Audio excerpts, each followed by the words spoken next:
Let's talk about utilities who are looking at this and saying all of a sudden their customers are becoming their competitors. That's got to be a disruptive proposition. How are utilities responding to all of us who have solar panels or considering suddenly supplying the product that we used to be captive to them to supply? I mean, utilities are very aggressive about it because they have never faced competition, and they have always just earned riskless profits. Some examples. Arizona Public Service, probably the most aggressive anti-solar utility in the country, actually just sent a notice. It's unbelievable they did this to their customers that said, because people are recycling their refrigerators and installing compact fluorescent light bulbs, we need to raise your power bill.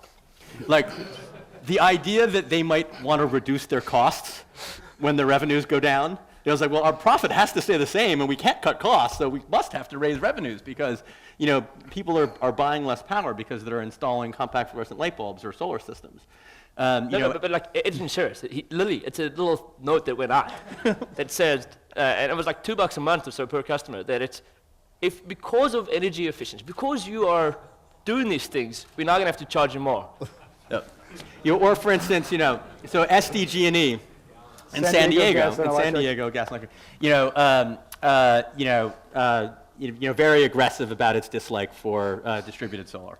Made a claim that distributed solar is going to cost its ratepayers $200 million. The most recent actual third-party study showed it was a benefit of about $80 million. But even if you were to accept their $200 million figure, at the same time, they're arguing hard to build a $1.6 billion transmission line to the desert, for their own solar power, because they'll earn money on the capital investment that they make, but they don't earn money on the capital investment that we make. So we're fundamentally at odds with the utilities because we're eliminating their ability to grow their business, and so there's definitely a little bit of coming tension coming. But but I have solar on my roof, as a lot of people do, and they would say that I generate electrons in the day and send them into the grid and then get them back from the grid in the evening, that there ought to be a cost for use of that grid, that transmission, to send those electrons at different parts of the day. That's fair, right? Well, no, because that is the cost, but there's a benefit that's being provided also. Because you install the solar system on your home, less investment in transportation and distribution is required, and rates ultimately will be lower. As I said, the last study actually that looked at both the costs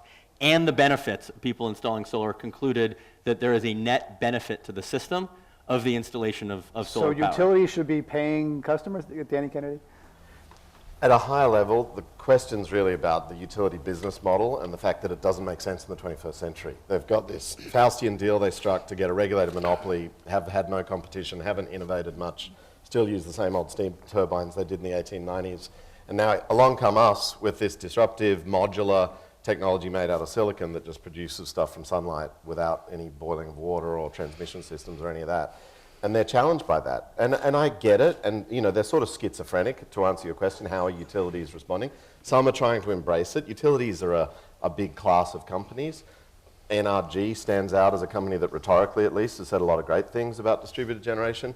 Others are definitely fighting it tooth and nail, but it's like fighting the tide. It's like being Rupert Murdoch 10 years ago and saying, oh, we're going to continue to shunt media content down a one-way pipe and you're going to suck it like a fire hose as a consumer. Well, no, we don't take it like that anymore. We produce our own content. We have Twitter. We do blogs. YouTube gets more watchers. Whatever the disruption that has been availed by the technology change is coming to electricity. And utilities better, catch a clue and get with the program. From our point of view, we need to work with them. And so my personal view is we need not to vanquish them, but to make them our friend in the sense of Abe Lincoln and get them to see their business is about serving electricity to consumers, whether it comes from up there on the roof or down the road on a community solar project or off at a wind farm in the distance. That will become their business, and then they'll get into the business of transport, in my view, with electric vehicles and start taking that share of wallet, which is where their revenue and growth will come from.